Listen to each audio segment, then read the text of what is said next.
On ne parle pas d'onction. L'onction dans la nouvelle alliance, c'est le Saint-Esprit. J'aimerais que ce soit clair ce matin entre vous et moi. L'onction d'huile, vous ne pouvez pas la reproduire, c'est interdit. Mais l'onction selon Matthieu chapitre 4, Jésus-Christ a dit « Je suis oint par le Saint-Esprit ». Il n'y avait pas d'huile quand il dit ça. Donc, l'onction d'huile dans la nouvelle alliance, c'est le jour de la Pentecôte où ils ont reçu le Saint-Esprit. Ils ont reçu l'huile de Dieu. Mais ici, c'est médicamenteux. Ça n'a rien à voir. Vous savez, les bienfaits de l'huile dans les médicaments que vous allez acheter en pharmacie, il y a beaucoup d'huile avec. Ben, c'est médicamenteux. C'est pour ça qu'ici, il est dit, lorsque quelqu'un est malade, dans la maladie, c'est possible. Je dis bien c'est possible. On peut ne pas le faire. Parce qu'il y a des personnes, quand vous faites des choses, ils s'accrochent au matériel plutôt que s'accrocher au nom de Jésus. Est-ce que vous me suivez? Donc, lisez bien les Écritures. Il n'y a pas marqué onction d'huile. Il ne faut pas tout mélanger. Mais c'est juste que quand on parle de maladie, il y a la possibilité. Amen.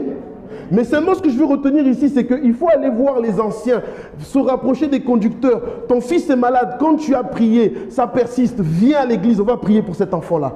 Parce que Dieu a déposé une capacité chez les conducteurs, quelque part, et j'aimerais le mettre en avant, que vous n'avez pas.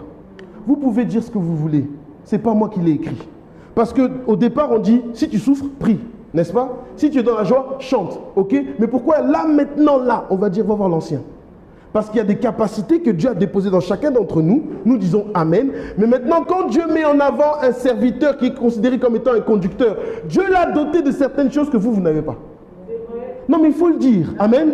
Donc, quand Dieu dit va voir les anciens, il faut que vous compreniez que dans une église locale, les anciens sont parce qu'un ministre est obligatoirement un ancien.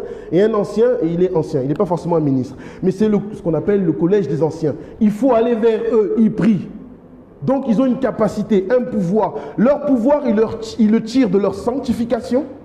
Il faut le souligner. Leur pouvoir, ils le tirent parce que ce sont des hommes de prière. Il faut le souligner. Et leur pouvoir, ils le tirent parce que vous voyez comment ils éduquent leur famille. Leurs femmes et leurs enfants.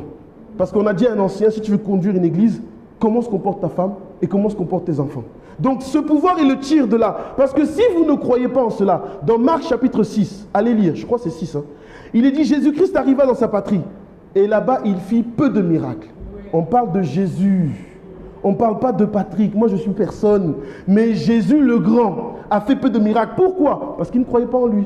Donc, pour que cette phrase-là, ou du moins ce passage, s'accomplisse dans vos vies, il faut la foi. Si vous avez la foi que ceux qui ont été mis au-devant de vous ont des capacités, venez. Mais n'oubliez pas que j'ai commencé par dire que Dieu veut que vous soyez face à vos responsabilités.